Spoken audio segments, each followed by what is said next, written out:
ಪ್ರಪಂಚದ ಎಲ್ಲ ಆಯುಧಗಳಿಗಿಂತ ಶಕ್ತಿಯುತ ಆಯುಧ ದೇವರ ವಾಕ್ಯ. ಪಾಠ 4 ಸತ್ಯವೇದದ ಪಾತ್ರ ಕಾರ್ಯಕ್ರಮವನ್ನು ವೀಕ್ಷಿಸಿ ದೇವರ ಆಶೀರ್ವಾದವನ್ನು ಪಡೆಯಿರಿ.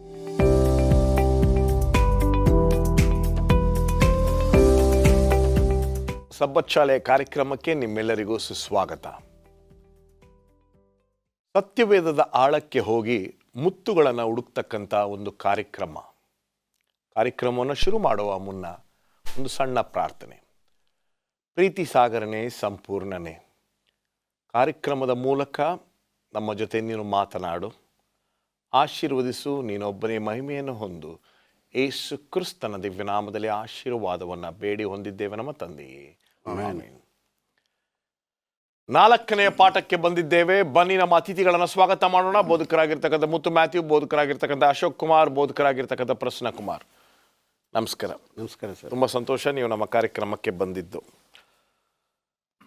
ಎಲ್ಲೋ ಒಂದು ಕಡೆ ವಿಸಿಟಿಂಗ್ ಹೋಗಿರ್ತಕ್ಕಂಥ ಸಮಯದಲ್ಲಿ ಕೆಲವು ಮನೆಗಳಲ್ಲಿ ಬೈಬಲ್ ಬಂದು ಟಿ ವಿ ಮೇಲಿದೆ, ಆದರೆ ಈ ಮನೆಯಲ್ಲಿ ವಾಷಿಂಗ್ ಮಿಷಿನ್ ಮೇಲಿತ್ತು. ಅದೇ ರೀತಿಯಾಗಿ ಟೀಪಾಯ್ನಲ್ಲಿ ಇರ್ತದೆ. ಎಷ್ಟೋ ಸಂದರ್ಭಗಳಲ್ಲಿ ಈ ಬೈಬಲ್ಗಳು ಎಲ್ಲೆಲ್ಲಿ ಇರ್ತವೆ ಅಂತ ಕೂಡ ಗೊತ್ತಿಲ್ಲ. ಸತ್ಯವೇದದ ಒಂದು ಪಾತ್ರ ಎಂಬತಕ್ಕಂಥ ಈ ಒಂದು ಪಾಠವನ್ನು ನಾವು ಕಲಿಯೋಣ. ಸ್ಮರಣವಾಕ್ಯ ಇಬ್ರಿಯರಿಗೆ ಬರೆದಂಥ ಪತ್ರಿಕೆ 4ನೇ ಅಧ್ಯಾಯ 12ನೇ ವಚನ. ದೇವರ ವಾಕ್ಯ ಈ ರೀತಿ ಹೇಳುತ್ತೆ, ಯಾಕೆಂದರೆ ದೇವರ ವಾಕ್ಯವು ಸಜೀವವಾದದ್ದು, ಕಾರ್ಯಸಾಧಕವಾದದ್ದು, ಯಾವ ಇಬ್ಬಾಯಿ ಕತ್ತಿಗಿಂತಲೂ ಹದವಾದದ್ದು, ಪ್ರಾಣ ಆತ್ಮಗಳನ್ನು ಕೀಲು ಮಜ್ಜೆಗಳನ್ನು ವಿಭಾಗಿಸುವಷ್ಟು ಮಟ್ಟಿಗೂ ತೂರಿ ಹೋಗುವಂಥದ್ದು, ಹೃದಯದ ಆಲೋಚನೆಗಳನ್ನು ಉದ್ದೇಶಗಳನ್ನು ವಿವೇಚಿಸುವಂಥದ್ದು ಆಗಿದೆ. ಚಿಕ್ಕ ವಯಸ್ಸಿನಲ್ಲಿ ನಾವೆಲ್ಲ ಮಕ್ಕಳಾಗಿದ್ದಾಗ ನಮ್ಮ ತಂದೆ ತಾಯಂದಿರು ನಮ್ಮ ದಿಂಬಿನ ಕೆಳಗೆ ಸತ್ಯವೇದವನ್ನು ಇಡ್ತಾ ಇದ್ರು. ಈಗ ಸತ್ಯವೇದ ಹೋಗಿ ಸೆಲ್ಫೋನ್ ಆಗಿದೆ. ಸೊ ಇವತ್ತು ಈ ದಿನದ ಪಾಠದಲ್ಲಿ ಈ ಸತ್ಯವೇದದ ಒಂದು ಪಾತ್ರ ಏನು ಎಂಬತಕ್ಕಂಥದ್ದನ್ನ ಹೇಳಿ ಪಾಸ್ಟರ್ ಪ್ರಸನ್ನ. ಸತ್ಯವೇದ ಇದನ್ನು ಅನೇಕರು ನಿಷೇಧಿಸಿದ್ದಾರೆ, ಕಳ್ಳಸಾಗಣೆ ಮಾಡಿದ್ದಾರೆ, ಸುಟ್ಟು ಹಾಕಿದ್ದಾರೆ. ಎಷ್ಟು ಸಾರಿ ಸತ್ಯವೇದವನ್ನು ನೀವು ನಾಶ ಮಾಡಿದ್ರೂ ಸಹ ಅಷ್ಟೇ ಸಾರಿ ಪುಟಿಸಿ ಮೇಲೆ ಬರ್ತಾ ಇದೆ. ಯಾಕೆಂದರೆ ಇದು ಕೇವಲ ಸತ್ಯವೇದ ಮಾತ್ರವಲ್ಲ, ಇದು ಇನ್ನೊಂದು ಭಾಷಾಂತರದಲ್ಲಿ ಹೇಳಬೇಕಾದ್ರೆ ಇಟ್ಸ್ ದ ಲಿವಿಂಗ್ ಬೈಬಲ್ ಅಂತಾರೆ. ಅಂದರೆ ನಿಜವಾದ ಜೀವ ಇರ್ತಕ್ಕಂಥದ್ದು ಸತ್ಯವೇದಕ್ಕೆ. ಸಾಧಾರಣವಾಗಿ ಲೋಕದ ಎಲ್ಲ ಪುಸ್ತಕಗಳು ನಿಮಗೆ ಮಾಹಿತಿಯನ್ನು ನೀಡಬಹುದು, ಆದರೆ ಸತ್ಯವೇದ ಮಾತ್ರ ನಿಮಗೆ ಪರಿವರ್ತನೆ ನೀಡ್ತದೆ. ಈ ವಾಕ್ಯಕ್ಕಿರ್ತಕ್ಕಂಥ ಶಕ್ತಿ ಬೇರೆ ಯಾವ ಪುಸ್ತಕಕ್ಕೂ ಇಲ್ಲ. ಅದನ್ನೇ ತಾನೇ ಸ್ವರ್ಣವಾಕ್ಯದಲ್ಲಿ ಓದಿದ್ದು. ಇದರ ಪ್ರೇರೇಪಣೆಯ ಶಕ್ತಿ ಎಷ್ಟಿದೆ ಅಂದರೆ ಪ್ರಾಣ ಆತ್ಮ ಕೀಲು ಮಜ್ಜೆಗಳನ್ನು ಭೇದಿಸುವಂಥ ಒಂದು ಶಕ್ತಿ ಈ ಸತ್ಯವೇದಕ್ಕೆ ಇದೆ. ಈ ಸತ್ಯವೇದಕ್ಕೆ ಯಾವ ಪಾತ್ರ ಕೊಟ್ಟಿದ್ದೀವಿ ನಾವು? ಈ ಸತ್ಯವೇದದ ಮಹತ್ವವನ್ನು ಹೇಗೆ ಮಾಡ್ತೇವೆ ನಾವು? ಈ ವಾರದಲ್ಲಿ ನಾವು ಕಲಿತಕ್ಕಂಥದ್ದು, ಇದು ದೇವರ ವಾಕ್ಯ, ಸಜೀವವಾದದ್ದು, ಕಾರ್ಯಸಾಧಕವಾದದ್ದು. ದೇವರು ನಮ್ಮನ್ನು ಕರೆಯುತ್ತಿದ್ದಾನೆ. ಸತ್ಯವೇದ ಹೇಳ್ತದೆ, ನನ್ನನ್ನು ಕರೆಯಿರಿ, ನಾನು ನಿಮಗೆ ಉತ್ತರ ಕೊಡ್ತೇನೆ ಎಂಬುದಾಗಿ. ಇವತ್ತು ದೇವರ ಸ್ವರವನ್ನು ನೀವು ಕೇಳಬೇಕಾದ್ರೆ ದೇವರ ವಾಕ್ಯವನ್ನು ಓದಬೇಕು. ಈಗ ಅನೇಕ ಸಾರಿ ಹೇಳ್ತೇವೆ ನಾವು, ಪ್ರಾರ್ಥನೆ ಅಂದರೆ ನಾವು ದೇವ್ರ ಜೊತೆಯಲ್ಲಿ ಮಾತಾಡ್ತೇವೆ, ಸತ್ಯವೇದ ಅಂದರೆ ದೇವ್ರು ನಮ್ಮ ಜೊತೆಯಲ್ಲಿ ಮಾತಾಡ್ತಾನೆ ಎಂಬುದಾಗಿ. ಇವತ್ತು ಕೇವಲ ಮಾತಾಡುವುದನ್ನು ಮಾತ್ರ ನಾವು ಹೇಳ್ತಾ ಇದ್ದೇವೆ, ಆದರೆ ಕೇಳುವುದನ್ನು ಬಿಟ್ಬಿಟ್ಟಿದ್ದೇವೆ. ದೇವರು ಎಷ್ಟು ಅದ್ಭುತವಾದ ಸೃಷ್ಟಿಕರ್ತರು ಅಂದರೆ, ಒಂದು ಬಾಯನ್ನು ಕೊಟ್ಟು 2 ಕಿವಿಗಳನ್ನ ಕೊಟ್ಟಿದ್ದಾರೆ. ಅಂದರೆ ಮಾತು ಕಡಿಮೆ ಆಡಬೇಕು, ಕೇಳುವುದರಲ್ಲಿ ಹೆಚ್ಚು ಆಸಕ್ತಿಯನ್ನು ತೋರಬೇಕೆಂಬುದಾಗಿ. ಸೊ ದೇವರ ವಾಕ್ಯಕ್ಕೆ ಒಬ್ಬ ಮನುಷ್ಯನು ಯಾವ ಪಾತ್ರವನ್ನು ಕೊಡ್ತಾನೆ, ಅದರ ಮೇಲೆ ತನ್ನ ಆತ್ಮಿಕ ಜೀವಿತ ಅಡಕವಾಗಿದೆ. ದೇವರ ಸಂಬಂಧ ಹೇಗಿದೆ ಎಂಬುದಾಗಿ ಹೇಳುವಾಗ, ಆತನ ಜೊತೆಯಲ್ಲಿ ನಾವು ಎಷ್ಟು ಸಾರಿ ಮಾತಾಡ್ತೇವೆ, ಆತನು ನಮ್ಮ ಮಾತಾಡುವುದನ್ನು ಎಷ್ಟು ಸಾರಿ ಕೇಳ್ತೇವೆ. ಇವತ್ತು ಮನುಷ್ಯನು ದೇವರ ಮಾತನ್ನು ಈ ವಾಕ್ಯದ ಮೂಲಕವಾಗಿ ಕೇಳಿದ್ರೆ ಬದಲಾವಣೆ ಆಗ್ತಾನೆ. ಎಲ್ಲ ಕೆಟ್ಟ ಅಭ್ಯಾಸಗಳನ್ನ ಬಿಟ್ಟುಬಿಡ್ತಾನೆ. ಆದರೆ ಇವತ್ತು ದುರದೃಷ್ಟ ಎಂಬುದಾಗಿ ಹೇಳುವಾಗ ದೇವರು ಮಾತಾಡೋದನ್ನು ಕೇಳುವುದನ್ನು ನಾವು ಕಡಿಮೆ ಮಾಡಿಬಿಟ್ಟಿದ್ದೇವೆ. ವಂಡರ್ಫುಲ್. ಭಾನುವಾರದ ಪಾಠಕ್ಕೆ ಹೋಗೋಣ. ತುಂಬ ಶಕ್ತಿಶಾಲಿಯಾಗಿರ್ತಕ್ಕಂಥ ಒಂದು ವೆಪನ್ ಅಂತ ಹೇಳಿದ್ರೆ ತಪ್ಪಾಗೋದಿಲ್ಲ ಸತ್ಯವೇದನ ಹೇಳಿ. ಈಗ ನಾವು ದೇವರ ಜೊತೆ ಇರುವಂಥ ಸಂಬಂಧದ ಬಗ್ಗೆ ನಾವು ಮಾತಾಡ್ತಾ ಇದ್ದೇವೆ. ನಮ್ಮ ಸಂಬಂಧ ಗಟ್ಟಿಯಾಗಿರಬೇಕು ಅಂದರೆ ಇದು ಪರಿಶುದ್ಧಾತ್ಮನ ಪ್ರೇರಿತವಾದಂಥ ಈ ಸತ್ಯವಾಕ್ಯ ಬಹಳ ಮುಖ್ಯವಾದದ್ದು. ಯಾಕಂದರೆ ಇದನ್ನು ಓದುವುದರ ಮೂಲಕ ದೇವರ ಜೊತೆ ನಮ್ಮ ಸಂಬಂಧ ಬಹಳ ಗಟ್ಟಿಯಾಗಿರ್ತದೆ. ದೇವರು ನಮ್ಮ ಜೊತೆ ಮಾತಾಡುವುದ ಒಂದೇ ಒಂದು ಸಾಧನೆ ಅಂದರೆ ವಾಕ್ಯದ ಮೂಲಕ. ನಾವು ಆತನ ಜೊತೆ ಪ್ರಾರ್ಥನೆ ಮೂಲಕ ಮಾತಾಡ್ತೇವೆ, ಆದರೆ ದೇವರು ನಮ್ಮ ಜೊತೆ ಮಾತಾಡುವುದು ಈ ವಾಕ್ಯದ ಮೂಲಕ. ಸೈತಾನನ ಒಂದು ಬಹಳ ಪ್ರಯತ್ನ ಏನು ಅಂದರೆ, ಹೇಗಾದರೂ ಮಾಡಿ ಆತನ ಭಕ್ತರು ಸತ್ಯವೇದ ಓದಬಾರ್ದು. ಯಾವಾಗ ನಾವು ಸತ್ಯವೇದವನ್ನು ಓದ್ತೇವೆ ನಮ್ಮ ಸಂಬಂಧ ಗಟ್ಟಿಯಾಗ್ತದೆ. ಯಾವಾಗ ನಮ್ಮ ಸಂಬಂಧ ದೇವರ ಜೊತೆ ಗಟ್ಟಿ ಆಗ್ತದೋ ಸೈತಾನನಲ್ಲಿ ಪಾತ್ರ ಇರೋದಿಲ್ಲ. ಆದ್ದರಿಂದ ಸೈತಾನನ ಹಿಮ್ಮೆಟ್ಟಿಸುವಿಕೆಯಲ್ಲಿ ಇದೊಂದು ಶಕ್ತಿಶಾಲಿಯುತವಾದಂಥ ಒಂದು ಆಯುಧ. ಇದು ಯಾಕೆ ಆಯುಧ ಅಂತ ನಾವು ಹೇಳ್ತೀವಿ ಅಂದರೆ, ಯಾವುದೇ ಸಂಬಂಧ ಆಗಲಿ ನಿರಂತರ ಸಂಪರ್ಕ ಇಲ್ಲದಿದ್ದರೆ ಸಂಬಂಧಗಳು ಕಳೆದು ಹೋಗ್ತವೆ. ಈಗ ಆ ಕನೆಕ್ಷನ್ಸ್ ಕಟ್ಟಾದರೆ ಮುಗಿದೋಯ್ತು. ಆ ನಂಬರು ನಾವೇನು ಹೇಳ್ತೀವಿ, out off site is out of mind ಅಂತ ಹೇಳ್ತೀವಿ. ಈಗ ದೇವರನ್ನು ನಮ್ಮ ಮುಂದೆ ಪ್ರತಿದಿನ ತಂದು ತೋರಿಸುವಂಥದ್ದು ದೇವರ ವಾಕ್ಯ. ಇದರಲ್ಲಿ ದೇವರ ಪ್ರತಿರೂಪವನ್ನು ನಾವು ನೋಡ್ತೇವೆ. ನಾವು ಕಳೆದ ಸಂಚಿಕೆಗಳು ನೋಡಿದ್ದೇವೆ. ದೇವರು ಪ್ರೀತಿ ಸ್ವರೂಪನು, ದೇವರು ಕರುಣಾಮಯನು, ಆತನ ಈ ರೀತಿ ದೇವರು ಶಕ್ತಿಶಾಲಿಯಾದಂಥ ದೇವರು, ಜ್ಞಾನಮಯಿಯಾದಂಥ ದೇವರು, ಇವೆಲ್ಲವನ್ನು ಪರಿಚಯ ಮಾಡಿಸುವುದು ದೇವರ ವಾಕ್ಯ. ಈಗ ವೈಟಮ್ನವರು ಹೇಳ್ತಾರೆ ಮಹಾ ಹೋರಾಟದ ಪುಸ್ತಕದಲ್ಲಿ, ಸೈತಾನನು ಬಹಳ ಪ್ರಯತ್ನ ಮಾಡೋದೇನಕ್ಕೆ ಅಂದರೆ ದೇವರ ಮಕ್ಕಳನ್ನು ದೇವರಿಂದ ದೂರ ಮಾಡಬೇಕು. ಅಂದರೆ ಅವನ ದೇವರ ವಾಕ್ಯದಿಂದ ದೂರ ಇಟ್ಟರೆ ಸಾಕು. ಆ ದೂರ ಇಡೋದ್ರಿಂದ ಅವನ ದೇವರಿಂದ ದೂರ ಇಡ್ಬೋದು ಅಂತ ಅವ್ನಿಗೆ ಚೆನ್ನಾಗಿ ಗೊತ್ತು. ಆದ್ದರಿಂದ ನಮಗೆ ಸೈತಾನನು ಮಾಡುವಂಥ ಒಂದು ಶೋಧನೆಗಳಲ್ಲಿ ಏನು ಅಂದರೆ, ದೇವರ ವಾಕ್ಯವನ್ನು ಓದುವುದಕ್ಕೆ ಸಮಯ ಇಲ್ಲ ಅಂತ. ಈಗ ನೀವು ಯಾರನ್ನಾದರೂ ಕೇಳಿ ಐ ಡೋಂಟ್ ಹ್ಯಾವ್ ಟೈಮ್ ಅಂತಾರೆ. ಮಿಕ್ಕ ಎಲ್ಲದಕ್ಕೂ ಸಮಯ ಇರ್ತದೆ, ಆದರೆ ದೇವರ ವಾಕ್ಯ ಓದೋದಕ್ಕೆ ಸಮಯ ಇಲ್ಲ. ಯಾವಾಗ ನಾವು ದೇವರ ವಾಕ್ಯ ಓದೋದಕ್ಕೆ ಸಮಯ ಇಲ್ಲ ಅಂತ ಹೇಳ್ತೀವೋ ಸೈತಾನನು ಅರ್ಧ ಯುದ್ಧವನ್ನು ಗೆದ್ದ ಹಾಗೆ. ಅದರಿಂದ ಈ ನಿರಂತರವಾದ ಮಹಾ ಹೋರಾಟದಲ್ಲಿ ನಾವು ದೇವರ ಪಕ್ಷದಲ್ಲಿ ನಿಲ್ಲಬೇಕು ಅಂದರೆ ದೇವರ ವಾಕ್ಯ ಎಂಬಂಥ ಈ ಆಯುಧವನ್ನು ನಾವು ಇಟ್ಕೊಳ್ಬೇಕು. ಅದಕ್ಕೆ ಇದನ್ನು ಇಬ್ಬಾಯಿ ಕತ್ತಿಗೆ ನಾವು ಹೋಲಿಸಿದ್ದೇವೆ ಸ್ವರ್ಣ ವಾಕ್ಯದಲ್ಲಿ. ಈ ಕತ್ತಿ ಇಲ್ಲದಿದ್ದರೆ ನಾವು ಯುದ್ಧ ಮಾಡಲಿಕ್ಕೆ ಸಾಧ್ಯನೇ ಇಲ್ಲ. ಇದು ಕಾಣದೇ ಇರುವಂಥ ಒಂದು ಆಯುಧ ನಮ್ಮ ಕೈಯಲ್ಲಿ. ದೇವರು ಕೊಟ್ಟಿರುವಂಥ ಈ ಆಯುಧವನ್ನು ನಾವು ಉಪಯೋಗಿಸಿದಾಗ ಸೈತಾನನ್ನು ನಾವು ಸೋಲಿಸ್ಬೋದು. ಸ್ವತಃ ಯೇಸು ಸ್ವಾಮಿಯೇ ಈ ಆಯುಧವನ್ನು ಉಪಯೋಗಿಸಿದ್ದಾರೆ. ನಾವು ಯಾವ ಮಾತ್ರ ಅಂತ ನಾವು ಎಷ್ಟೋ ಸಂದರ್ಭಗಳಲ್ಲಿ ಮರಿತೇವೆ. ಒಂದು ಸಣ್ಣ ವಿರಾಮವನ್ನು ತೆಗೆದುಕೊಳ್ಳೋಣ. ಒಂದು ಸಣ್ಣ ವಿರಾಮದ ನಂತರ ಈ ಆಯುಧದ ಬಗ್ಗೆ ಇನ್ನೂ ಹೆಚ್ಚಿನ ರೀತಿಯನ್ನು ಕಲಿಯೋಣ. ಮರಳಿ ಸ್ವಾಗತ. ಬನ್ನಿ, ನಮ್ಮ ಚರ್ಚೆಯನ್ನು ಮುಂದುವರಿಸ್ಕೊಂಡು ಹೋಗ್ತಾ ಇದ್ದೀವಿ. ಈ ಒಂದು ಪುಸ್ತಕದ ಬಗ್ಗೆ ಕಲಿತಾ ಇದ್ದೀವಿ. ಆದಿಯಲ್ಲಿ ವಾಕ್ಯವಿತ್ತು, ವಾಕ್ಯವು ದೇವರ ಬಳಿಯಲ್ಲಿತ್ತು, ಆ ವಾಕ್ಯವು ದೇವರಾಗಿತ್ತು. ಬನ್ನಿ ಆಳಕ್ಕೆ ಹೋಗಿ ಇನ್ನೂ ಕಲಿಯೋಣ.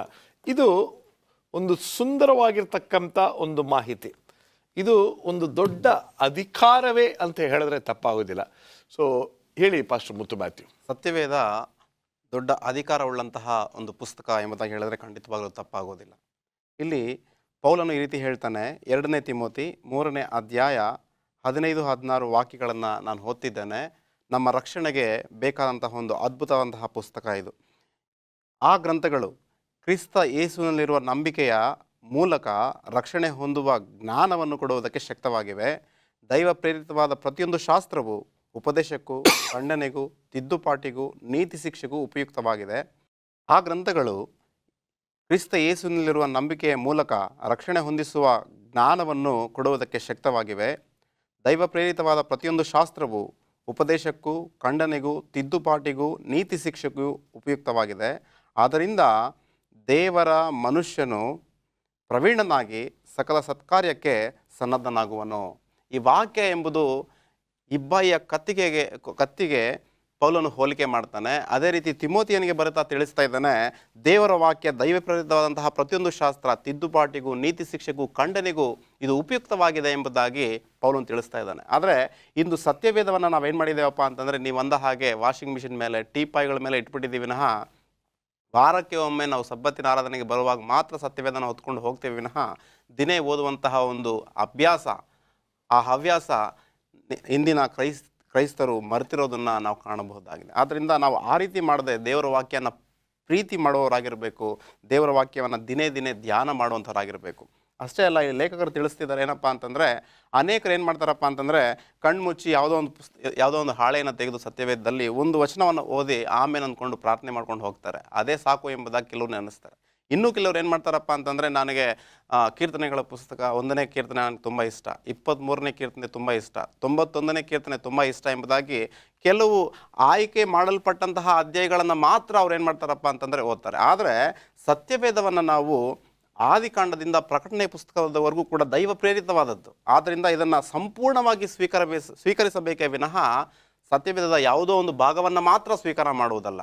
ಅದು ಬಹಳ ಬಹಳ ತಪ್ಪು ಎಂಬುದಾಗಿ ನಾವಿಲ್ಲಿ ಗಮನಿಸಬೇಕಾಗಿದೆ. ಆದ್ದರಿಂದ ಸತ್ಯವೇದ ಎಂಬುದು ಆದಿಕಾಂಡದಿಂದ ಪ್ರಕಟಣೆ ತನಕ ದೈವ ಪ್ರೇರಿತವಾದದ್ದು. ಸಂಪೂರ್ಣವಾಗಿ ನಾವು ಅದನ್ನು ಸ್ವೀಕಾರ ಮಾಡಬೇಕಾಗಿದೆ. ವಂಡರ್ಫುಲ್. ಈ ಒಂದು ವಿಚಾರವನ್ನು, ಈ ಒಂದು ಅಧಿಕಾರವನ್ನು ಇನ್ನೂ ಎಷ್ಟು ಆಳಕ್ಕೆ ಹೋಗಿ ನಾವು ನೋಡೋಣ ಎಂಬತಕ್ಕಂಥದ್ದನ್ನು ಈ ಸಂದರ್ಭದಲ್ಲಿ ನೋಡೋಣ. ಈ ಒಂದು ಸತ್ಯವೇದದ ಒಂದು ಸತ್ಯ ಯಾವುದು? ಸತ್ಯವೇದದ ಬಗ್ಗೆ ನಾವು ಎಷ್ಟು ಮಾತಾಡಿದರೂ ಕಡಿಮೆನೆ.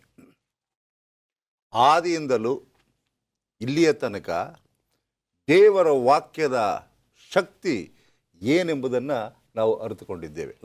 ಅನೇಕರು ಈ ಸತ್ಯವೇದವನ್ನು, ಕೆಲವರು ತತ್ವಜ್ಞಾನಿಗಳು, ವೇದಾಂತಿಗಳು ಏನು ಮಾಡಿದ್ರು ಅಂದರೆ, ಸತ್ಯವೇದದಿಂದ ದೇವರನ್ನು ತೆಗೆದಾಕ್ಬಿಡ್ಬೇಕು ನಾವು. ಅಸಾಧ್ಯವಾದದ್ದು. ದೇವರನ್ನೇ ಸತ್ಯವೇದದಿಂದ ತೆಗೆದಾಕ್ಬಿಟ್ರೆ ಅದೊಂದು ಸಾಧಾರಣವಾದ ಪುಸ್ತಕ ಆಗ್ತದೆ, ಕಾಲ್ಪನಿಕ ಪುಸ್ತಕ ಆಗ್ತದೆ, ಕತೆ ಪುಸ್ತಕ ಆಗ್ತದೆ. ಈ ದೇವರ ಸತ್ಯವೇದಕ್ಕೆ ಇರ್ತಕ್ಕಂಥ ಮಹತ್ವ ಏನಂದರೆ, ಇದರಲ್ಲಿ ಯಾರಿದ್ದಾರೆ? ದೇವರಿದ್ದಾರೆ. ದೇವರ ಬಗ್ಗೆ ನಾವು ತಿಳ್ಕೊಳ್ತೇವೆ ಎಂಬುದಾಗಿ. ದೇವರ ಬಗ್ಗೆ ಹೆಚ್ಚು ಮಾಹಿತಿಯನ್ನು ನಾವು ತಿಳಿದುಕೊಂಡಾಗ ಸತ್ಯವು ನಮಗೆ ಅರ್ಥವಾಗ್ತದೆ. ಅದೇ ಇಲ್ಲ ಆದಮೇಲೆ ಸತ್ಯ ಸತ್ತೋಗ್ತದೆ. ಯೇಸು ಸ್ವಾಮಿನೇ ಹೇಳ್ತಾರೆ ಯೋಹಾನ 14ನೇ ಅಧ್ಯಾಯ 6ನೇ ವಚನದಲ್ಲಿ, ನಾನೇ ಸತ್ಯವು, ನಾನೇ ಜೀವವು, ನಾನೇ ಬೆಳಕಾಗಿದ್ದೇನೆ ಎಂಬುದಾಗಿ. ಆ ಸತ್ಯ ಎಂಬತಕ್ಕಂಥದ್ದು ಯೇಸು ಕ್ರಿಸ್ತನಲ್ಲಿದೆ. ಯಾರೋ ಒಬ್ಬರು ಹೇಳ್ತಾರೆ, ನನಗೆ ಆಯಾಸ ಆದಾಗ ಸತ್ಯವೇದ ನನ್ನ ಹಾಸಿಗೆ ಆಯ್ತಂತೆ, ನಾನು ಕತ್ತಲೆಯಲ್ಲಿರುವಾಗ ಸತ್ಯವೇದ ನನ್ನ ಬೆಳಕು, ನಾನು ಹಸುವೆ ಆಗಿರುವಾಗ ಸತ್ಯವೇದ ನನ್ನ ರೊಟ್ಟಿ, ನಾನು ಒಬ್ಬಂಟಿಗನಾಗಿರುವಾಗ ಸತ್ಯವೇದ ನನಗೆ ಆಶ್ರಯವಾಗ್ತದೆ, ಹಾಗೂ ನನಗೆ ಅಸ್ವಸ್ಥನಾಗಿರುವಾಗ ಸತ್ಯವೇದ ನನಗೆ ಔಷಧಿ ಆಗ್ತದೆ ಎಂಬುದಾಗಿ. ಸೊ ಈ ವಾಕ್ಯವನ್ನು ಓದುತ್ತಿರುವ ಪ್ರತಿಯೊಬ್ಬ ಮಕ್ಕಳು ತಿಳ್ಕೊಳ್ಬೇಕು, ಇದು ಸತ್ಯವನ್ನು ಒಳಗೊಂಡಿದೆ, ಇದರಲ್ಲಿ ಆಳವಾದಂಥ ಸತ್ಯ ಅಡಕವಾಗಿದೆ. ಎಷ್ಟು ಸಾರಿ ಇದನ್ನು ನೀವು ಓದುತ್ತೀರಾ ಅಷ್ಟು ಸಾರಿ ನೀವು ಪರಿಶುದ್ಧರಾಗ್ತೀರಾ, ಅಷ್ಟು ಸಾರಿ ನೀವು ಶುದ್ಧತೆಗೆ ಹೋಗ್ತೀರಾ. ಇವತ್ತು ಮನುಷ್ಯ ಯಾಕೆ ಅಪರಿಶುದ್ಧದ ಕಡೆ ಹೋಗ್ತಾ ಇಲ್ಲ ಅಂದರೆ ಆಳವಾಗಿ ಹೋಗ್ತಾ ಇಲ್ಲ. ನಾನು ನಿಮ್ಮ ಹತ್ರ ತಿರ್ಗಾ ಬರ್ತೇನೆ. ಡಾಕ್ಟರ್ ಅಶೋಕ್ ಅವರೇ, ಖಂಡಿತವಾಗ್ಲೂ ನೀವು ಕೂಡ ಸತ್ಯವೇದವನ್ನು ತಕ್ಕ ಮಟ್ಟಕ್ಕೆ ತಿಳ್ಕೊಂಡಿದ್ದೀರಾ, ನಾನು ತಿಳ್ಕೊಂಡಿದ್ದೀನಿ ಅಂತ ನನ್ನ ನಂಬಿಕೆ. ಆದರೆ ಈಗಲೂ ಕೂಡ ಈಗ 25-26 ವರ್ಷ ಸೇವೆಯಲ್ಲಿ ನಾವು ಇದ್ದೇವೆ, ಚಿಕ್ಕ ವಯಸ್ಸಿಂದ ಬೈಬಲ್ ಓದ್ತಾ ಇದ್ದೇವೆ. ಆದರೆ ಬೈಬಲಲ್ಲಿ ಈಗಲೂ ಕೂಡ ಒಂದೊಂದು ಸರಿ ಓಪನ್ ಮಾಡಿದಾಗ ಈ ವಿಷಯ ಗೊತ್ತಿರಲಿಲ್ವಲ್ಲ, ಈ ವಿಷಯ ಗೊತ್ತಿರಲಿಲ್ಲ, ಅಷ್ಟು ವಿಚಾರಗಳು ನನಗೆ ಆವಾಗವಾಗ ಅನಿಸುತ್ತೆ. ನಿಮಗೇನು ಹೆಂಗೆ ಅದು? ಈಗ ನೋಡಿ, ಒಂದು ಹೊರಗಡೆ ಇರುವಂಥ ಪುಸ್ತಕವನ್ನು ನಾವು ಓದಿದಾಗ ಅದರಲ್ಲಿ ಒಂದು ಕಾಲಕ್ಕೆ ಸೀಮಿತವಾಗಿರುವಂಥ ಮಾಹಿತಿ ಮಾತ್ರ ಇರ್ತದೆ. ಅದನ್ನು ನಾವು ಎಷ್ಟು ಸರಿ ಓದಿದ್ರೂ ಹೊಸದಾಗಿ ಏನು ಕಾಣಿಸೋದಿಲ್ಲ, ಅದೇ ಮಾಹಿತಿ ಇರ್ತದೆ. ಆದರೆ ಸತ್ಯವೇದ ಪವಿತ್ರಾತ್ಮನ ಪ್ರೇರಿತ ಆಗಿರೋದ್ರಿಂದ ನಾವು ಯಾವಾಗ ಓದಿದ್ರೂ ಕೂಡ ಅದು ಹೊಸ ವಿಷಯಗಳನ್ನು ನಮ್ಗೆ ತಿಳಿಸ್ತದೆ. ಯಾಕಂದರೆ ಒಬ್ಬ ಲೇಖಕರು ಹೇಳ್ತಾರೆ, ಸತ್ಯವೇದ ಅಧ್ಯಯನ ಒಂದು ಸಮುದ್ರದ ಆಳಕ್ಕೆ ಇಳಿದಷ್ಟು. ನೀವು ಎಷ್ಟು ಆಳಕ್ಕೆ ಹೋಗ್ತೀರೋ ಅಷ್ಟು ಅದ್ಭುತಗಳನ್ನು ನೀವು ನೋಡ್ತೀರಾ. ವಂಡರ್ಫುಲ್. ಸೊ ಆ ಅದ್ಭುತಗಳನ್ನು ನೀವು ನೋಡಬೇಕು ಅಂದರೆ ಆಳಕ್ಕೆ ಹೋಗಲೇಬೇಕು. ವಂಡರ್ಫುಲ್. ಯೇಸು ಸ್ವಾಮಿಯು ಯೋಹಾನ ಬರೆದ ಸುವಾರ್ತೆ 17ನೇ ಅಧ್ಯಾಯ, ಅದನ್ನು ಯೇಸು ಸ್ವಾಮಿಯ ದೀರ್ಘವಾದ ಪ್ರಾರ್ಥನೆ ಎಂಬುದಾಗಿ ಹೇಳ್ತೇವೆ. ಆ 17ನೇ ವಚನದಲ್ಲಿ ಸ್ವಾಮಿ ಹೇಳ್ತಾನೆ, ಇವರನ್ನು ಸತ್ಯದಲ್ಲಿ ಸೇರಿಸಿ ಪ್ರತಿಷ್ಠೆಪಡಿಸು, ಯಾಕೆಂದರೆ ನಿನ್ನ ವಾಕ್ಯವೇ ಸತ್ಯವೋ ಎಂಬುದಾಗಿ. ಸೊಲೊಮೋನನು ಹೇಳ್ತಾನೆ ಜ್ಞಾನೋಕ್ತಿಗಳು 30ನೇ ಅಧ್ಯಾಯ 5 ಮತ್ತು 6ನೇ ವಚನದಲ್ಲಿ, ದೇವರ ಪ್ರತಿಯೊಂದು ಮಾತು ಶುದ್ಧವಾದದ್ದು, ಆತನ ಮಾತುಗಳಿಗೆ ಯಾವುದನ್ನು ಸೇರಿಸಬೇಡ ಎಂಬುದಾಗಿ. ಕೀರ್ತನೆಗಳು 12ನೇ ಅಧ್ಯಾಯ 6ನೇ ವಚನದಲ್ಲಿ, ಯೆಹೋವನ ಮಾತುಗಳು ಯಥಾರ್ಥವಾದವುಗಳೇ, ಅವು 7 ಸಾರಿ ಪುಟಕ್ಕೆ ಹಾಕಿದ ಚೊಕ್ಕ ಬೆಳ್ಳಿಯೋಪಾದಿಯಲ್ಲಿವೆ ಎಂಬುದಾಗಿ. ಇದು ಬಂಗಾರದಂತೆ, ಬೆಳ್ಳಿಯಂತೆ ಪರಿಶುದ್ಧವಾದದ್ದು. ಎಷ್ಟು ಸಾರಿ ನಾವು ಅದನ್ನು ಬೆಂಕಿಯಲ್ಲಿ ಹಾಕಿ ಸುಡ್ತೇವೆ ಅಷ್ಟು ಸಾರಿ ಶುದ್ಧತೆ ಇರ್ತದೆ.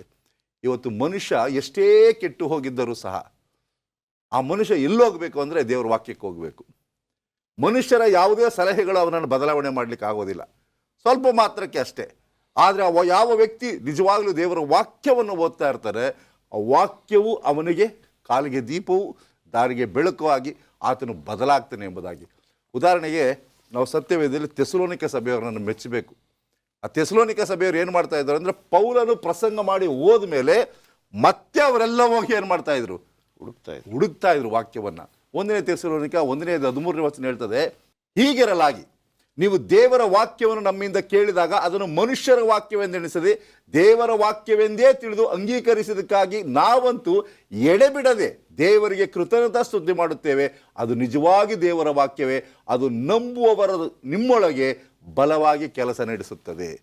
ಯಾರು ದೇವರ ವಾಕ್ಯವನ್ನು ಓದ್ತಾರೆ ಅವರು ಬಲವಾದ ರೀತಿಯಲ್ಲಿ, ಅದಕ್ಕೋಸ್ಕರ ಪೌಲನು ಹೇಳ್ತಾರೆ ರೋಮಪುರದವ್ರಿಗೆ 10:17 ದೇವರ ವಾಕ್ಯವನ್ನು ಓದುವುದರಿಂದ ನಿಮ್ಮ ನಂಬಿಕೆ ಹೆಚ್ಚಾಗ್ತದೆ ಎಂಬುದಾಗಿ. ಹೆಚ್ಚು ಸಾರಿ ದೇವರ ವಾಕ್ಯವನ್ನು ಓದುವಾಗ ನಂಬಿಕೆ ದೃಢವಾಗ್ತದೆ. ಇವತ್ತು ನಂಬಿಕೆ ಕಡಿಮೆ ಆಗ್ತಾ ಇದೆ, ಪ್ರೀತಿ ಕಡಿಮೆ ಆಗ್ತದೆ, ಎಲ್ಲವೂ ಕಡಿಮೆ ಆಗ್ತಾಯಿದೆ. ಕಾರಣ ದೇವರ ವಾಕ್ಯದ ಓದುವಿಕೆ, ಧ್ಯಾನ ಕಡಿಮೆ ಆಗ್ತಾ ಇದೆ. ಸಣ್ಣ ವಿರಾಮ. ಒಂದು ಸಣ್ಣ ವಿರಾಮದ ನಂತರ ನಮ್ಮ ಚರ್ಚೆ ಮುಂದುವರಿತು. ಮರಳಿ ಸ್ವಾಗತ. ಬೈಬಲ್ ಪ್ರತಿಪಾದನೆ, ಕ್ಲೇಮ್ಸ್ ಆಫ್ ದ ಬೈಬಲ್ ಎಂಬತಕ್ಕಂಥ ವಿಚಾರವನ್ನು ನಾವು ಈಗ ಓದಲಿಕ್ಕೆ ಹೋಗ್ತಾ ಇದ್ದೀವಿ. ನಾನು ಪಾಸ್ಟರ್ ಅಶೋಕ್ ಅವರೇ ಚಿಕ್ಕ ವಯಸ್ಸಿನಲ್ಲಿರಬೇಕಾದ್ರೆ ಸತ್ಯವೇದ ನಮ್ಮ ಮನೆಯಲ್ಲಿ ನಮ್ಮ ತಂದೆ, ನಮ್ಮ ಚಿಕ್ಕಪ್ಪಂದಿರು ಎಲ್ಲರೂ ಬೋಧಕರ ಕೆಲಸವನ್ನು ಮಾಡಿದ್ದಾರೆ. ದೆವ್ವ ಪ್ರೇತಗಳನ್ನು ಓಡಿಸ್ಲಿಕ್ಕೆ ಬೈಬಲನ್ನು ಉಪಯೋಗಿಸಿದ್ದೇವೆ. ಹುಷಾರಿಲ್ಲದೆ ಇರ್ತಕ್ಕಂಥವ್ರ ತಲೆ ಮೇಲೆ ಬೈಬಲನ್ನು ಇಟ್ಟು ಪ್ರಾರ್ಥನೆ ಮಾಡೋದನ್ನು ನೋಡಿದ್ದೇನೆ. ಆದರೆ ಬೈಬಲ್ ಏನನ್ನು ಕ್ಲೇಮ್ ಮಾಡ್ತದೆ? ಈಗ ನೋಡಿ, ಕೆಲವು ಪುಸ್ತಕಗಳನ್ನು ನೋಡಿದಾಗ ಅದು ತನ್ನದೇ ಆದಂಥ ಒಂದು ವ್ಯಾಪ್ತಿ ಮತ್ತು ತನ್ನದೇ ಆದಂಥ ಒಂದು ಅಥಾರಿಟಿಯನ್ನು ಪಡ್ಕೊಂಡು ಅಧಿಕಾರವನ್ನು ಹೊಂದಿರ್ತದೆ. ಈಗ ಕಾರ್ಲ್ ಮಾರ್ಕ್ಸ್ನ ಪುಸ್ತಕವನ್ನು ದಾಸ್ ಕ್ಯಾಪಿಟಲ್ ನೀವು ತೆಗೆದುಕೊಂಡ್ರೆ ಸೋಷಲಿಸ್ಟ್ ಸಿದ್ಧಾಂತಕ್ಕೆ ಅದೇ ಒಂದು ಪ್ರತಿಪಾದನೆ. ಅದು ಸೋಷಲಿಸ್ಟ್ ಸಿದ್ಧಾಂತದಲ್ಲಿರುವಂಥ ಎಲ್ಲ ಸತ್ಯಗಳನ್ನು ಒಳಗೊಂಡಿರುವಂಥದ್ದು. ಆದರೆ ಸತ್ಯವೇದದ ಒಂದು ಪ್ರತಿಪಾದನೆ ಏನು ಅಂದರೆ, ಇದರಲ್ಲಿ ಯೇಸು ಸ್ವಾಮಿ ಹೇಳಿದ ರೀತಿಯಲ್ಲಿ ಯೋಹಾನನ ಬರೆದ ಸುವಾರ್ತೆ 6ನೇ ಅಧ್ಯಾಯ 63ನೇ ಹೇಳ್ತಾನೆ, ಈ ವಾಕ್ಯಗಳನ್ನು ನೀವು ನಂಬಿರಿ, ಇದರಲ್ಲಿ ಆತ್ಮವಿದೆ ಮತ್ತು ಇದರಲ್ಲಿ ಜೀವವಿದೆ ಎಂಬುದಾಗಿ ಹೇಳ್ತಾನೆ. ಮತ್ತು ನಾವು ಹೀಬ್ರಿಯರಿಗೆ ಬರೆದ ಪತ್ರಿಕೆ 4:12 ಓದಿ, ಇದು ಇಬ್ಬಾಯಿ ಕತ್ತಿಗಿಂತಲೂ ಹರಿತವಾದದ್ದು ಎಂಬುದಾಗಿ. ಸತ್ಯವೇದ ತನ್ನದೇ ಆದಂಥ ಒಂದು ಪ್ರತಿಪಾದನೆಯನ್ನು ಮನುಷ್ಯನ ಮುಂದೆ ಇಡ್ತಾ ಇದೆ. ಇನ್ನೊಂದು ವಾಕ್ಯದಲ್ಲಿ ನಾವು ಓದ್ತೇವೆ, ನೀವು ದೇವರು ಒಳ್ಳೆಯವನೆಂಬುದಾಗಿ ರುಚಿ ನೋಡಿ ತಿಳಿದುಕೊಳ್ಳಿರಿ. ಯಾವುದ್ರ ಮೂಲಕ? ಈ ಸತ್ಯ ವಾಕ್ಯದ ಮೂಲಕ.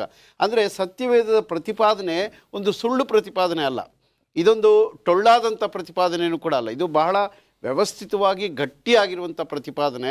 ಯಾಕಂದರೆ ಇದನ್ನು ಓದಿದಂಥ ಅನೇಕ ಡಕಾಯಿತರು ಬದಲಾವಣೆ ಆಗಿರೋದು ನೋಡಿದ್ದೇವೆ. ಇದನ್ನು ಓದಿದಂಥ ಅನೇಕ ಕಳ್ಳರು, ದುಷ್ಟರು ಕೂಡ ಬದಲಾವಣೆ ಆಗಿರೋದನ್ನು ನೋಡಿದ್ದೇವೆ. ಇದನ್ನು ಓದಿದಂಥ ಎಷ್ಟೋ ಜನ ಜ್ಞಾನವನ್ನು ಪಡ್ಕೊಂಡಿರೋದನ್ನು ನಾವು ನೋಡಿದ್ದೇವೆ. ಸಾಮಾನ್ಯರಾಗಿ ಬೆಸ್ತರಾಗಿದ್ದಂಥ ಯೇಸು ಸ್ವಾಮಿ ಶಿಷ್ಯರು ದೇವರ ವಾಕ್ಯದ ಮೂಲಕ ಅವರೆಲ್ಲೋದ್ರೂ ಕೂಡ ಇವರು ಲೋಕವನ್ನು ತಳಕೆಳಕಾಗಿ ಮಾಡಿದಂಥವ್ರು ಎಂಬುದಾಗಿ ನಾವು ನೋಡಿದ್ದೇವೆ. ಇದೆಲ್ಲ ಯಾವುದ್ರ ಮೂಲಕ ಅಂದರೆ ದೇವರ ವಾಕ್ಯದ ಮೂಲಕ.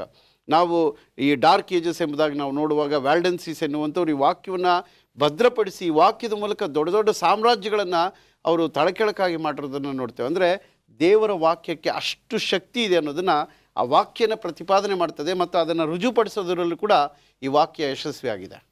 ವಂಡರ್ಫುಲ್. ಈಗ ನಾವು ಈ ಒಂದು ವಿಚಾರವನ್ನು ಓದುವಾಗ ನನಗೊಂದು ಜ್ಞಾಪಕ ಬಂತು. ಸಾಧು ಸುಂದರ್ ಸಿಂಗ್ ಎಂಬತಕ್ಕಂಥ ಅತಿ ದೊಡ್ಡ ಒಂದು ಉತ್ತರ ಭಾರತದಲ್ಲಿದ್ದಂಥ ಒಬ್ಬ ವ್ಯಕ್ತಿ, ಸತ್ಯವೇದ ಯಾವ ರೀತಿ ಅವರ ಜೀವನವನ್ನು ಬದಲಾಯಿಸ್ತು. ಒಂದೇ ಒಂದು ಹಾಳೆ ಸಿಕ್ತಂತೆ ಅವರಿಗೆ. He didn't even receive the whole Bible. He just received one piece of paper from the Bible when somebody was tearing it and throwing it. So ಅದು ಗಾಳಿಯಲ್ಲಿ ಅವರಿಗೆ ಬಂದು ಅದನ್ನು ಓದಿ ಅವರು ಫುಲ್ ಕ್ರೈಸ್ತಿಯ ಲೋಕವನ್ನು ತಲೆಕೆಳಗೆ ಮಾಡಿದಂಥ ಒಬ್ಬ ವ್ಯಕ್ತಿ ಸಾಧು ಸುಂದರ್ ಸಿಂಗ್. ಈಗಲೂ ಕೂಡ ನಾವು ಸಾಧು ಸುಂದರ್ ಸಿಂಗ್ಗೆ ಅಷ್ಟೊಂದು ಮರ್ಯಾದೆಯನ್ನು ಕೊಟ್ಟು ಅವರ ಪುಸ್ತಕಗಳನ್ನು ಓದ್ತೇವೆ. ಸೊ ಮುಂದೆ ಹೋಗೋಣ. ತುಂಬ ಮುಖ್ಯವಾಗಿರ್ತಕ್ಕಂಥ ಇನ್ನೊಂದು ವಿಷಯವನ್ನು ಹೇಳಿ, ನಮ್ಮ ಮನಸ್ಥಿತಿ, what is the state of our heart. ಈಗ ಮನಸ್ಥಿತಿ ಏನಪ್ಪ ಸ್ಟೇಟ್ ಆಫ್ ದ ಹಾರ್ಟ್ ಅಂತ ಹೇಳಿದ್ರೆ, ನೀವು ಮನಸ್ಥಿತಿಯ ಬಗ್ಗೆ I firmly believe I love you ಅಂತ ಹೇಳಿದಾಗ not from my heart but from my brain, from my thinking ಅಂತ. ಆ ರೀತಿಯಾಗಿ ಈ ಒಂದು ಹೃದಯದಲ್ಲಿ ಇರ್ತಕ್ಕಂಥ ಸ್ಥಿತಿ ಏನು? ಈ ಹೃದಯದ ಸ್ಥಿತಿ ಬಹಳ ಬಹಳ ಪ್ರಾಮುಖ್ಯ. ಯಾಕೆ ಎಂಬುದಾಗಿ ನಾವು ನೋಡುವಾಗ ವಾಕ್ಯವನ್ನು ಕೇಳ್ತೇವೆ, ಆದರೆ ಆ ವಾಕ್ಯ ನಮ್ಮಲ್ಲಿ ಕೆಲಸ ಮಾಡಲು ಅನುವು ಮಾಡಿಕೊಡ್ಬೇಕು. ಆಗ ನಮ್ಮ ಹೃದಯ ಸರಿಯಾಗಿದೆ ಎಂಬುದಾಗಿ ಅರ್ಥ. ಒಂದು ವೇಳೆ ಆ ವಾಕ್ಯ ನಮ್ಮಲ್ಲಿ ಕೆಲಸ ಮಾಡಲು ಅನುವು ಮಾಡದೇ ಹೋದಲ್ಲಿ ಖಂಡಿತವಾಗ್ಲೂ ನಮ್ಮಲ್ಲಿ ಏನೋ ಸಮಸ್ಯೆ ಇದೆ ಎಂಬುದಾಗಿ ನಾವು ಅದನ್ನು ಅರ್ಥ ಮಾಡಿಕೊಳ್ಬೇಕು. ಇಲ್ಲಿ ವಾಕ್ಯ ಹೇಳುತ್ತೆ, ಯೋಬನ ಪುಸ್ತಕ 22ನೇ ಅಧ್ಯಾಯ 22ನೇ ವಾಕ್ಯದಲ್ಲಿ, ಆತನ ಬಾಯಿಂದಲೇ ಬೋಧನೆಯನ್ನು ಸ್ವೀಕರಿಸಿ ಆತನ ಮಾತುಗಳನ್ನು ಹೃದಯದಲ್ಲಿ ಇಟ್ಟುಕೋ. ಯಾಕೆಂದರೆ ನಮ್ಮನ್ನು ಕಾಪಾಡುವಂಥದ್ದು, ನಮ್ಮನ್ನು ರಕ್ಷಿಸುವಂಥದ್ದು, ನಾಶನದಿಂದ ರಕ್ಷಣೆಗಡೆಗೆ ನಡೆಸುವಂಥದ್ದು ದೇವರ ವಾಕ್ಯ. ಆದ್ದರಿಂದ ಈ ವಾಕ್ಯವನ್ನು ನಾವು ಆಯ್ತವರಾಗಿ ನಮ್ಮ ಮನಸ್ಸಿನಲ್ಲಿ ಈ ವಾಕ್ಯವು ಕೆಲಸ ಮಾಡಲು ಏನು ಮಾಡಬೇಕಪ್ಪ ಅಂತಂದರೆ ಅನುವು ಮಾಡಿಕೊಡ್ಬೇಕು. ಬೆರೆಯ ಸಭೆಯದವರು ಅಪೊಸ್ತಲರ ಕೃತ್ಯದಲ್ಲಿ ನಾವು ನೋಡ್ತೇವೆ, ಪೌಲನು ಹೋಗಿ ಬೋಧನೆ ಮಾಡಿ ಬಂದ ನಂತರ ಅವ್ರೇನು ಮಾಡ್ತಾರಪ್ಪ ಅಂತಂದರೆ ಪೌಲನು ಹೇಳಿದಂತಹ ಮಾತುಗಳು ಹಾಗೆ ಇದೆಯೋ ಇಲ್ಲವೋ ಎಂಬುದಾಗಿ ಅವ್ರು ಏನು ಮಾಡ್ತಿದ್ರಪ್ಪ ಅಂದರೆ ವಾಕ್ಯವನ್ನು ತೆರೆದು ಪರಿಶೀಲನೆ ಮಾಡ್ತಿದ್ರಂತೆ. ಇಂದು ಬಹಳ ಕಡಿಮೆ ಜನರನ್ನು ನಾವು ಆ ರೀತಿ ನೋಡ್ತೇವೆ ನಮ್ಮ ಸಭೆಯಲ್ಲಿ. ಇಂದು ನಮ್ಮ ಆತ್ಮೀಯ ಸ್ಥಿತಿ ಬಲಗೊಳ್ಳಬೇಕಾದ್ರೆ, ನಮ್ಮ ಕುಟುಂಬಗಳು ಬಲವಾಗಿರಬೇಕಂದ್ರೆ, ಸಭೆಗಳು ಬಲವಾಗಿರಬೇಕಾದ್ರೆ ದೇವರ ವಾಕ್ಯವನ್ನು ನಾವು ಸಂಪೂರ್ಣವಾಗಿ ಪೂರ್ಣ ಮನಸ್ಸಿನಿಂದ ಹುಡುಕುವಂಥವರಾಗಿರಬೇಕು. ಪೂರ್ಣ ಮನಸ್ಸಿನಿಂದ ನಾವು ಅದನ್ನು ಸ್ವೀಕಾರ ಮಾಡಿ ಅದನ್ನು ಅನುಸರಿಸುವಾಗ ದೇವರು ಖಂಡಿತವಾಗ್ಲೂ ನಮ್ಮನ್ನು ಆಶೀರ್ವಾದ ಮಾಡ್ತಾನೆ. ನೋಡಿ, ಇಲ್ಲಿ 1ನೇ ಥೆಸಲೋನಿಕ 2ನೇ ಅಧ್ಯಾಯ 13ನೇ ವಾಕ್ಯದಲ್ಲಿ ಪೌಲನು ಈ ರೀತಿ ಹೇಳ್ತಾನೆ, ಹೀಗಿರಲಾಗಿ ನೀವು ದೇವರ ವಾಕ್ಯವನ್ನು ನಮ್ಮಿಂದ ಕೇಳಿದಾಗ ಅದನ್ನು ಮನುಷ್ಯರ ವಾಕ್ಯವೆಂದೆಣಿಸದೆ ದೇವರ ವಾಕ್ಯವೇ ಎಂಬುದಾಗಿ ನೀವು ಪರಿಗಣನೆಗೆ ತೆಗೆದುಕೊಂಡು ಅದನ್ನು ತುಂಬ ಗಮನದಲ್ಲಿಟ್ಟುಕೊಂಡು ಪ್ರಾಮಾಣಿಕವಾಗಿ ಆ ವಾಕ್ಯಗಳನ್ನು ನೀವು ಮನಸ್ಸಿಗೆ ತೆಗೆದುಕೊಂಡು ಅದರ ಪ್ರಕಾರ ನೀವು ನಡೆದ್ರಿ. ಅಷ್ಟು ಮಾತ್ರವೇ ಅಲ್ಲ, ಎಡಬಿಡದೆ ದೇವರಿಗೆ ಕೃತಜ್ಞತಾ ಸ್ತುತಿ ಮಾಡುತ್ತೇನೆ ಈ ವಿಷಯವಾಗಿ.